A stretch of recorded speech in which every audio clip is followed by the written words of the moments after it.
또 증거는 이것이니 하나님이 우리에게 영생을 주신 것과 이 생명이 그의 아들 안에 있는 그것이니라. 아들이 있는 자에게는 제가 다시 하겠습니다.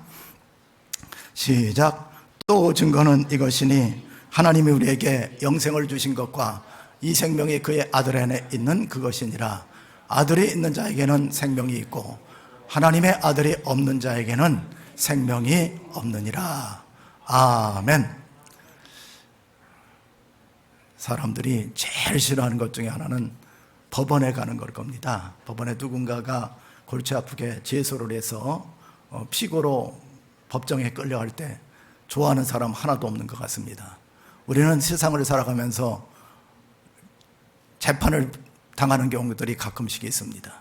그런데 이 재판의 가장 중요한 요소는 뭐냐면은 증거 법정주의입니다. 어떤 범죄 현장에 심증이 가는 어떤 사람이 있다 할지라도 그 현장에 증거물이 떨어져 있지 않으면은 죄인으로 지칭할 수가 없는 겁니다. 만약에 거기 현장에 어떤 증거물이 떨어져 있다 할지라도 만약에 이 사람이 그 자리에 없었다는 시간적으로 알리바이를 만들어 놓으면 다른 데 있었다는 알리바이가 형성이 되면은 또 이렇게 심판도 받지 않는 그런 제도가 증거 법정주의입니다. 우리나라 요즘 좀 복잡한 문제 중에 하나는 전 정권 때 북한에서 두 사람이 남하를 했는데 이분들이 들리는 말에 의하면 몇십 명을 죽이고 이렇게 내려왔다는 그런 얘기가 돌아서 그래서 여론이 형성됐습니다. 그런 흉악범들은 재판을 받지 말고 다시 제자리로 돌려보내야 된다. 그래서 판문점에서 이 두 분이 어떤 경찰에 의해서 그것도 끌려가가지고 강제 북송을 시킨 그 사건에 대해서 요즘 말이 굉장히 많습니다. 그래서 거기에 정말 이 사람들이 아무리 흉악범이지만은 우리 대한민국이라는 것은 한반도와 부속 도서로 하기 때문에 남한에 내려온 사람들은 남한의 법에 의해서 재판을 받고 판결을 받아야 되는데 재판도 하지 말고 넘어갔으니까 이거는 불법된 것이고 다시 한번 이 전 정권에 대해서 한번 수사를 해야 된다. 이래서 문제들이 굉장히 복잡하게 지금 확산되고 있는 그런 처지에 있는 것 아닙니까? 그렇게 봤을 때 우리가 하나님 앞에서 범죄자가 된다. 그럼 뭐예요? 내가 증거가 없으면 범죄자가 되는 거예요. 그래서 우리에게 한 무죄의 증거가 있는데 하나님의 우리에게 영생을 주시는 증거가 있습니다. 그건 뭐냐면은 우리 마음속에 예수 그리스도가 증거로 있느냐 없느냐. 여러분들이 하나님의 법정 앞에 나중에 설 것 아닙니까? 그 구약에도 보면 솔로몬이 1,000번제를 드린 다음에 있어지는 축복이 뭐였어요? 내가 너에게 무엇을 줄까 했더니 나는 작은 아이라 출입을 할 수 없습니다. 그래서 선악을 분별하고 재판을 잘할 수 있는 지혜를 주시옵소서. 재판관으로서의 어떤 명철함을 얻는 지혜를 달라고 솔로몬이 간구한 것을 볼 수가 있습니다. 그렇게 보면은 구약 성경의 창세기, 출애굽기, 레위기, 민수기, 신명기, 여호수아, 사사기도 뭐예요? 사사기도 어떤 면에서 보면은 이거는 여러분들이 생각할 때 솔로몬 사사기 하면은 사사 가운데 삼손이 생각나잖아요. 그럼 사사는 힘이 센 사람이구나. 그게 아니고 사사란 뜻은 뭐냐면은 재판관이라는 뜻이에요. 재판관, 쇼페트. 재판을 잘하는 사람들을 얘기하는 겁니다. 나중에 저와 여러분이 이렇게 신앙생활을 하게 될 것이고 또 낙원에도 가 있을 것 아닙니까? 그런데 예수님 재림하신 다음에 백보자 하얀 보좌에서 하나님이 마지막 재판을 하는 게 있어요. 백보자 심판이라고 그런 겁니다. 그래서 거기에서 죄가 발견되면은 불과 유황에 타는 연못으로 떨어지게 되는 것이고 죄가 발견되지 못하는 사람들은 새하늘과 새 땅으로 들어가게 되는 겁니다. 그러니까 이 재판 마지막에 있어지는 것도 재판이란 말이에요. 그래서 우리는 어떻게 하면은 신앙생활을 잘해서 예수 그리스도를 내 마음속에 모시고 아들이 있는 자에게는 생명이 있고 하나님의 아들이 없는 자에게는 생명이 없다고 그랬잖아요. 생명 있는 신앙인으로 살아가는 것은 굉장히 중요한 요소입니다. 신앙생활을 오랫동안 하는데 예배당에 왔다 갔다 하면서 예배당 나가면은 죄인인 것 같고 들어오면은 좀 의로워진 것 같고 이렇게 그냥 로테이션으로 계속 왔다 갔다 하면은 참 어렵죠. 마지막에 이 세상 떠날 때에도 하나님 앞에 담대함으로 설 수 없게 될 것 아닙니까? 제가 옛날에 전화 한 통을 지금부터 한 8년 정도 된 것 같은데 전화 한 통을 받았어요. 제가 잘 아는 목사님 사모님한테서. 그래서 그 사모님이 전화를 제가 딱 받는 순간 요즘은 그 아무개라고 뜨잖아요. 그래서 딱 받자마자 할렐루야! 이렇게 또 카톡이 또 오네 또. 그랬더니 그 사모님이 하는 얘기가 목사님 할렐루야 할 상황이 아니에요. 왜요? 김 목사가 숨이 안 쉬어요. 왜 그런데요? 그랬더니 이 목사님이 토요일 날 오후였는데 친한 목사님 딸이 결혼한다고 그러니까 몸도 안 좋은 상태에서 거기를 갔다 온 거예요. 갔다 와가지고 그 상가 교회인데 많이 잡수시고 올라왔는데 숨이 너무 찼었나 봐. 병이 많으니까. 그래서 숨이 끊어졌어요. 제 마음이 너무 아팠지. 그래가지고 그냥 그날 밤에 또 득달같이 또 막 운전을 해가지고 가는데 내비게이션이 어떻게 인도하는지 엉뚱한 데로 인도해가지고 막 산으로 올라갔다 그냥 시내로 들어갔다 겨우겨우 거기 장례식장을 찾아갔는데 제가 왜 찾아갔겠어요? 그 목사님하고 저는 굉장히 친한 사이였습니다. 스스럼이 없어서 유무상통을 했습니다. 제가 왜 그 목사님도 좋아했냐면 그 목사님이 저한테 하는 얘기가 세상에 많은 사람 알고 있는데 자기 형제보다 저를 더 좋다.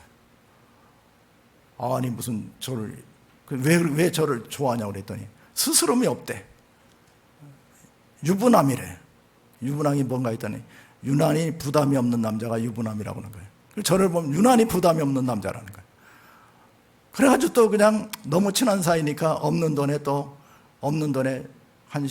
오래전 일인데 공원에 앉아있다가 또 몇천만 원 또 이렇게 빌려주기도 하고. 근데 그분이 생활이 어려워져가지고 못 갚았어요. 그리고 한 10년이 지났는데 그럼 제가 그 사람 찾으러 그 목사님 만나러 간 게 빚독촉으로 하러 간 게 아니었어요. 너무 마음이 아픈 거예요, 갔는데. 그런데 이제 무슨 생각이 드냐면은 제 마음속에 그 목사님 참 그 목사님은 절망을 모르는 목사님입니다. 그렇게 어려운데 하루는 뭐 병을 달고 살거든. 뭐 신장 투석에 뭐 눈도 망막도 몇 번 뺐다가 집어넣어가지고 망막 수술도 했지. 뭐 통풍에다가 탈장에다가 뭐 하여튼 병이란 병은 다 달고 살아. 그래서 제가 하루는 그 목사님한테 김 목사님은 하나님이 원망스럽지 않아요? 그랬더니 그 목사님 하는 얘기가 아니 하나님이 얼마나 좋은 분인데 원망스럽습니까? 내가 지혜롭지 못해서 내가 이렇게 하게 된 거지 어디 하나님이 이렇게 만드셨어요? 내 그 말 한마디에 그냥 완전히 사람이 돌아갔어. 이야 저 훌륭한 믿음 가지고 있구나. 이야 저런 목사님 존경스럽다. 그런데 그분이 가고 났는데 전화할 데가 없는 거예요. 그래가지고 하루는 성령께서 무슨 생각을 주냐면은 걔는 하나님 품에 안겨있다. 하나님 품에 안겨있다. 그 마음이 드는 거예요. 그 목사님은 하나님을 예수님을 모시고 있었기 때문에 영생이 있어서 낙원에 올라가서 예수님 품에 안겨있는 사람입니다. 그러니까 어떤 면에서는 그 목사님이 그 다음서부터 부러워지더라고요. 그로부터 몇 년이 지났습니다. 아까 그 어떤 분처럼 까똑 하면 저한테 온 거예요. 저는 기절하는 줄 알았어. 아니 카톡에 갑자기 몇 년 전에 가신 그 목사님 얼굴이 딱 뜨는 거예요. 발신자도 없어. 믿거나 말거나. 그 배경을 딱 보니까 저기 옛날에 그 좀 호수 있잖아요. 저기 춘천 가면은 그 소양강인가? 거기를 배경으로 해서 이렇게 유람선을 타고서 이렇게 가는 그 목사님 얼굴이 딱 뜬 거예요. 그래서 제가 이야 내가 참 그 아무개를 그렇게 보고 싶어 하니까 천국에서 카톡을 보냈나 보다. 지금도 불가사해요. 어떻게 죽은 사람한테서 이 세상 떠난 사람한테 카톡이 그게 오겠어요? 믿거나 말거나. 그럼 믿어집니까? 여러분이 그런 일을 당했다면 몇 년이 지난 다음에 갑자기 카톡이 까똑 하더니 그냥 그 사람 얼굴이 딱 떴어. 친한 친구 얼굴이. 그래서 이야 하나님이 참 별 희한한 방법으로 신비롭게 그렇게 역사를 하는구나. 그래서 제가 그때 받은 메시지가 나는 잘 있으니까 너는 세상에서 잘 살아라, 잘 먹고 잘 살라고 하나님이 이래라. 이런 메시지를 받았습니다. 여러분, 하나님을 믿는다는 것이요, 예수 그리스도 영생을 하나님이 우리에게 주신 거예요. 증거가 있어요. 증거. 빼도 박도 못하는 빼박 증거라고 해서. 빼박 증거가 뭐예요?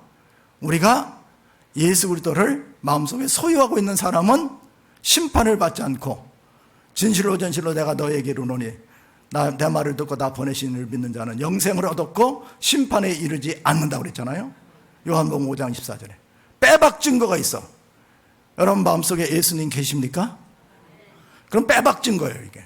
그런데 어떤 사람은 예수님이 안 계시고 내 의를 나타내는 분이 있습니다.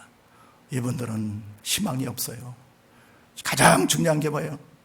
나를 위해서 죽으시고 부활하신 예수 그리스도를 영접하는 자, 곧 그 이름을 믿는 자에게는 하나님의 자녀가 되는 권세가 있는 겁니다. 이거는 빼박 증거가 되는 거예요. 이 증거 때문에 법정에 가서, 하나님의 법정에 올라갔을 때도 하나님께서 내가 의로우냐 불의하냐, 이게 판단 기준이 있습니다. 그래서 그리스도 예수 안에서는 결코 정죄함이 없다고 그랬어요. 예수 그리스도를 통해서 오는 생명의 성령의 법이 죄와 사망, 죄가 뭐예요? 30년 하나님 나라의 죄는 뭐냐면은 무기징역도 아닙니다. 그냥 사형이에요. 영생이에요. 영벌. 사망에서 생명으로 우리는 예수 그리스도를 통해서 옮겨진 것을 믿는 것이 바로 그 신앙이라는 것입니다. 그런 신앙으로 우리는 소유하는 시간 되셔야 될 것으로 믿습니다. 자, 그러면은 예수 그리스도가 우리 마음속에 있는 사람들은 우겨싸임을 당하여도 쌓이지 않습니다. 답답한 일을 당하여도 낙심하지 않아요. 박해를 받아도 버림받지 않고 거꾸러뜨림을 당하여도 망하지 않는다. 그래서 우답바꺼예요. 우답바꺼. 따라합시다. 우답바꺼. 우답바꺼가 뭐예요? 자, 우겨싸임을 당하여도 쌓이지 않아. 답답한 일을 당하여도 낙심하지 않아요. 여러분, 답답한 일을 당하면 굉장히 낙심되죠. 그죠? 자식이 집을 나갔다든지, 또는 내 사랑하는 사람 병상에 누워서 오늘 내일 한다든지 답답하잖아요. 근데 예수 그리스도가 우리 마음속에 있는 사람들은, 예수 생명을 가지고 있는 사람들은 답답하지 않죠? 박해받죠. 박해받아도 버림받지 않는다고 그랬어요. 거꾸로뜨림을 당해도 망하지 않아. 그래서 따오는 당해도 캐오당하지 않는 것이 우리 믿는 사람들의 행태라고 할 수가 있는 겁니다. 그건 왜 그래요? 우리가 항상 예수의 죽음을 짊어지면 예수의 생명이 또한 우리 몸에 나타나게 하려 하심이니라. 그래서 예수의 죽음, 내 죽음, 예수 부활, 내 부활, 예수의 부활 생명이 내 속에 들어와 있는 사람들은 심판을 받지 않고 사망에서 생명으로 옮겨주는 그런 은혜의 역사가 있게 되는 걸 우리는 믿어야 된다는 것입니다.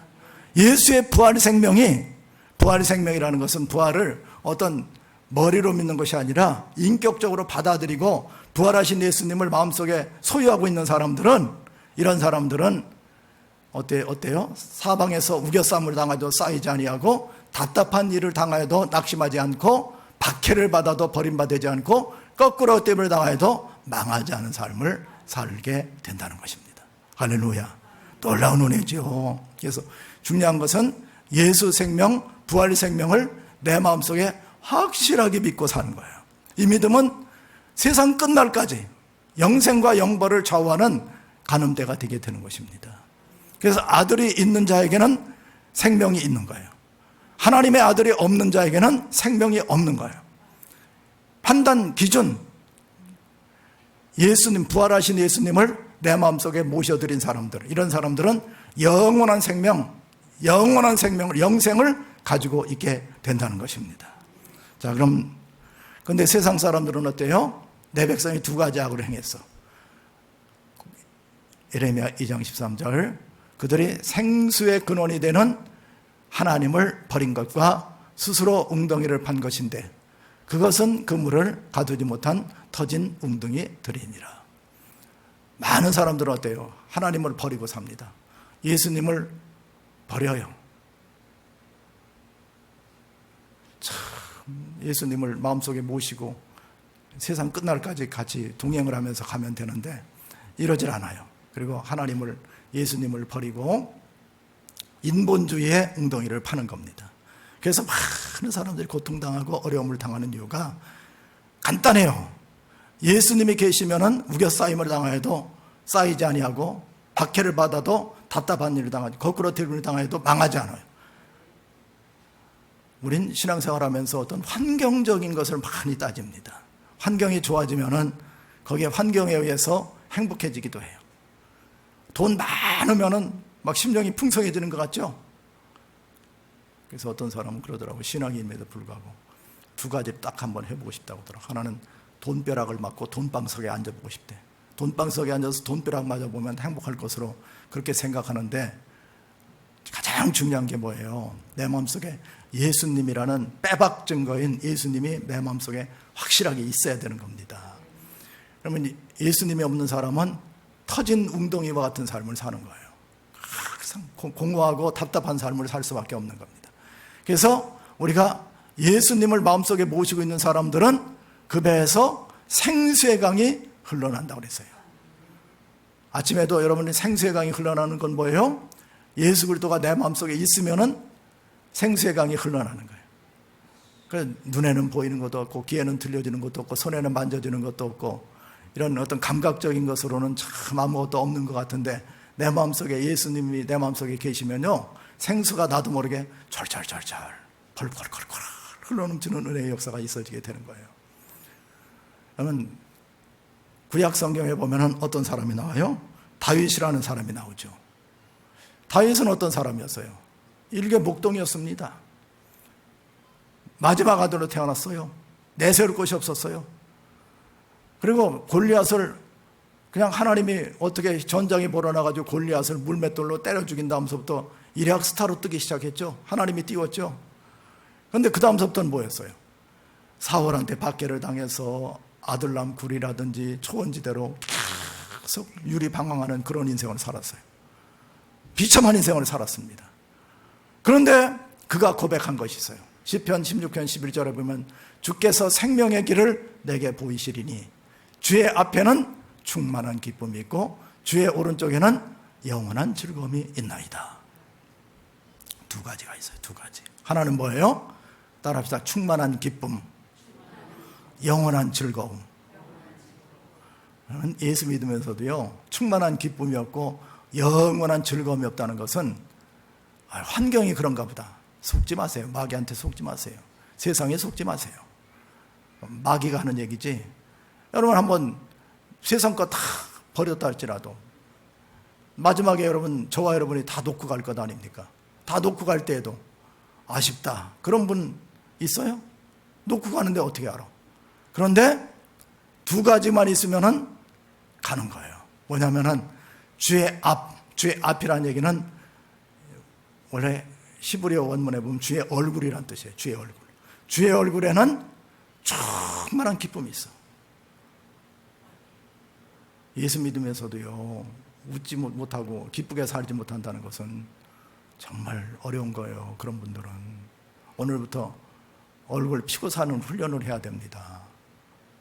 얼굴을 좀 제가 이렇게 지키면 저 목사가 참 또 짓궂은 주문을 하는구나. 한번 마스크 잠깐 내리고 한번 샥 한번 웃어보세요. 시작. 하도 안 웃어가지고 이렇게 말한 권사님은 얼굴이 그냥 굳어졌어요. 그러니까 무슨 봉산탈처럼 다 이렇게 굳어져. 어떤 분은요, 막 웃는 게 너무 어설퍼. 웃으면 이렇게 눈꼬리가 좀 이렇게 피고 이도 늘어나야 되는데 억지로 웃어요.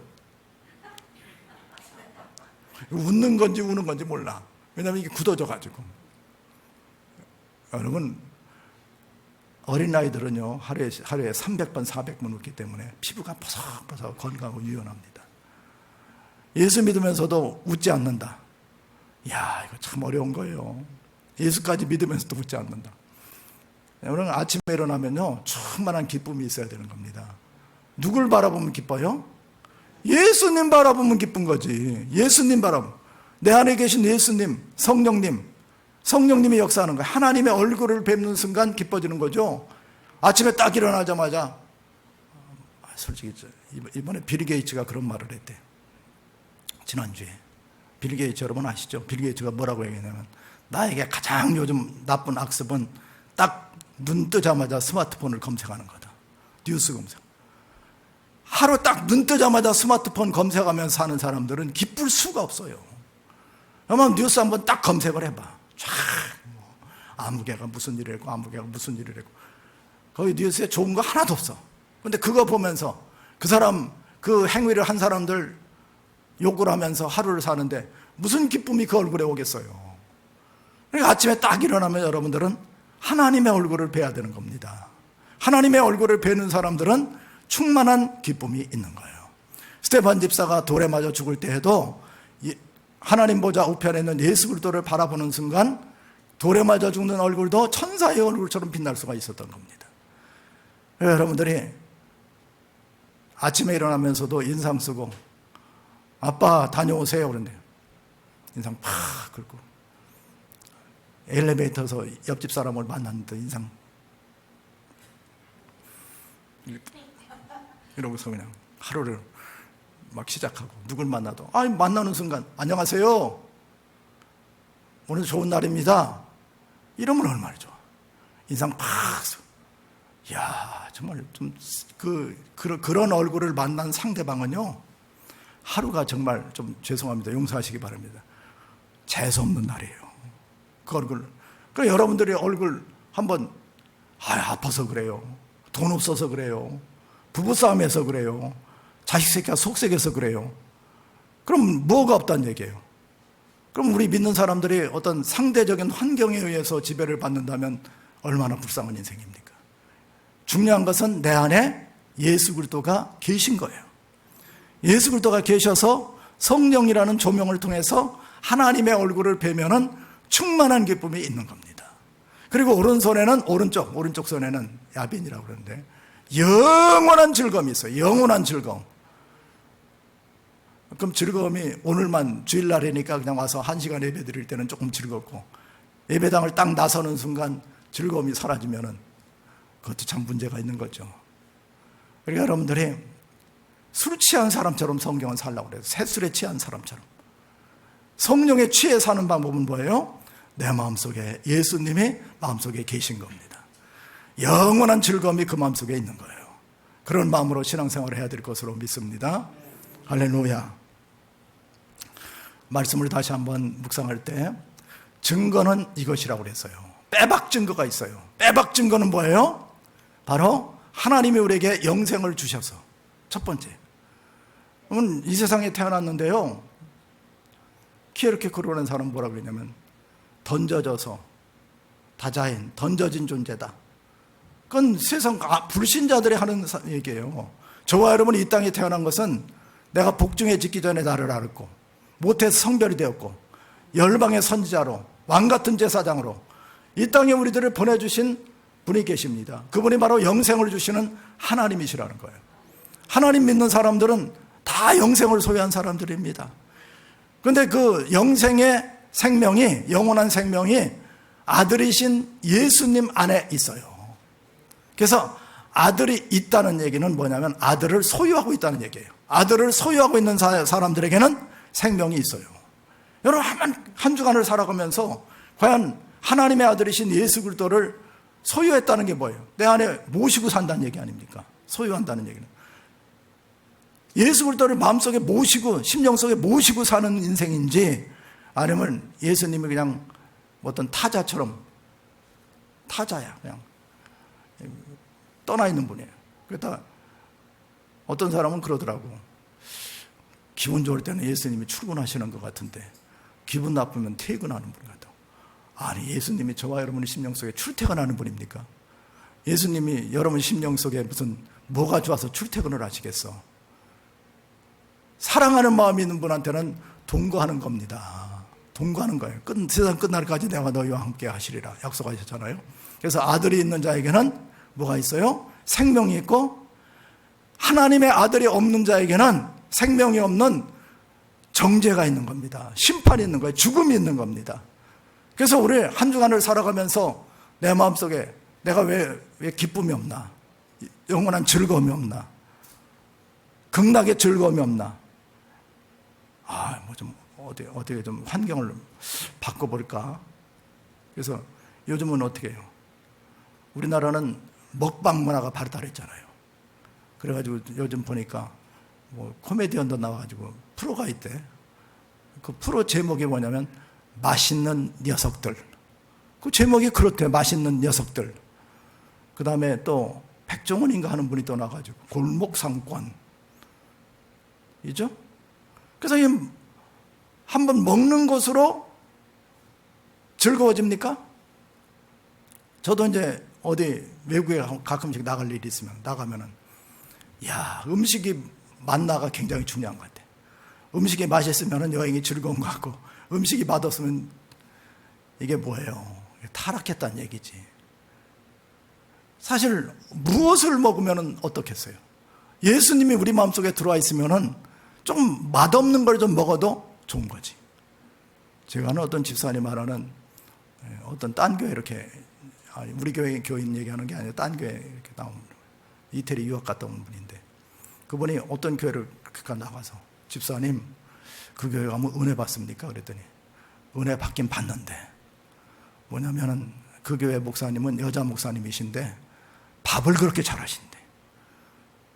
점심밥을 거기서 얻어먹고 오면 그렇게 은혜를 받는다고 하더라고. 그래서 그 여자 목사님의 은사는 밥 잘해주는 거래요. 그래서 그 교회를 열심히 간다고 하더라고. 여러분, 예수님이 마음속에 계신 것이 영생입니다. 하나님의 아들이 없는 자에게는 생명 자체가 없는 거예요. 죽음 자체, 죽음밖에 없는 겁니다. 그래서 우리는 항상 생각해야지 돼. 내 속에 또 증거는 이것이니 하나님이 우리에게 영생을 주신 것과 이 생명이 그의 아들 안에 있는 이것이니라. 아들이 있는 자에게는 생명이 있고 하나님의 아들이 없는 자에게는 생명이 없느니라. 거울을 보면서도 왜 내가 이렇게 낙심하고 있지? 왜 이렇게 우울하지? 왜 이렇게 눌린 감정이지? 왜 이렇게 살고 싶지가 않지? 아들이 없는 거예요. 아들이 없는 거예요. 간단해. 예수님이 없는 거예요. 좀 어렵고 빗장이한테 독촉이 오고 그런데 왠지 모르게 기뻐. 이상해. 이 기쁨이 어디에서 오는 거지? 아들이 있기 때문에 그런 거예요. 아들이 있으면은 이런 환경을 뛰어넘습니다. 세상을 뛰어넘는 거예요. 세상이 감당치 못할 믿음의 사람이 될 수가 있다는 거예요. 여러분, 한 주간을 살아가면서 과연 내 심령 속에 아들이 있나 아들이 없나 생각해 보세요. 생명의 증거는 무엇이에요? 하나님의 아들을 소유하고 하나님의 아들과 동행하는 삶 자체가 생명 있는 삶이고 영원한 기쁨과 즐거움이 있는 삶이다 하는 사실을 기억하면서 신앙에 매진하는 저와 여러분이 되시기를 바랍니다. 우리 말씀을 생각하면서 조용히 한번 합심해서 기도하는 시간을 갖도록 하겠습니다. 살아계신 아버지 하나님 감사합니다. 저희들을 사랑해 주시고 은혜로 붙잡아 주심을